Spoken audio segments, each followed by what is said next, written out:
സുവിശേഷങ്ങൾ 4 പുസ്തകങ്ങൾ ഉണ്ട്. അതിൽ വിശുദ്ധ മത്തായി എഴുതിയ സുവിശേഷം,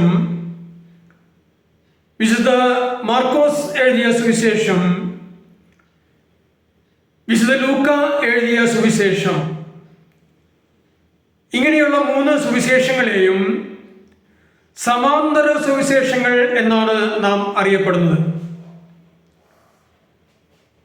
വിശുദ്ധ യോഹന്നാൻ എഴുതിയ സുവിശേഷം അല്പം വ്യത്യസ്തമായി പറയുമ്പോൾ അടയാളങ്ങളുടെ പുസ്തകം എന്ന പേരിലാണ് അറിയപ്പെടുന്നത്.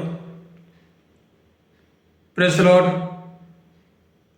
യോഹന്നാൻ എഴുതിയ സുവിശേഷം ഇന്ന് നമുക്ക് അധ്യായം 1 29 മുതൽ 34 വരെ വായിച്ചു കേൾക്കാം.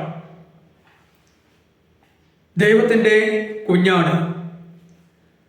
അടുത്ത ദിവസം യേശു തൻ്റെ അടുത്തേക്ക് വരുന്നത് കണ്ട് അവൻ പറഞ്ഞു, ഇതാ ലോകത്തിൻ്റെ പാപം നീക്കുന്ന ദൈവത്തിൻ്റെ കുഞ്ഞാട്. എൻ്റെ പിന്നാലെ വരുന്നവൻ എന്നേക്കാൾ വലിയവനാണെന്ന് ഞാൻ പറഞ്ഞത് ഇവനെ പറ്റിയാണ്. കാരണം എനിക്ക് മുമ്പ് തന്നെ ഇവൻ ഉണ്ടായിരുന്നു, ഞാനും ഇവനെ അറിഞ്ഞിരുന്നില്ല.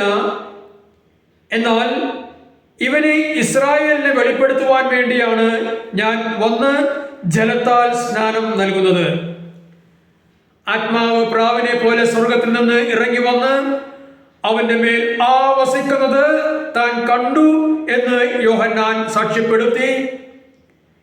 ഞാൻ അവനെ അറിഞ്ഞിരുന്നില്ല, എന്നാൽ ജലം കൊണ്ട് സ്നാനം നൽകുവാൻ എന്നെ അയച്ചവൻ എന്നോട് പറഞ്ഞിരുന്നു, ആത്മാവ് ഇറങ്ങി വന്ന് ആരുടെ മേൽ ആവസിക്കുന്നത് നീ കാണുന്നുവോ, അവനാണ് പരിശുദ്ധാത്മാവ് കൊണ്ട് സ്നാനം നൽകുന്നവൻ. ഞാൻ അത് കാണുകയും ഇവൻ ദൈവപുത്രനാണ് എന്ന് സാക്ഷ്യപ്പെടുത്തുകയും ചെയ്തിരിക്കുന്നു. ഹല്ലേലൂയ. യേശുവേ നന്ദി.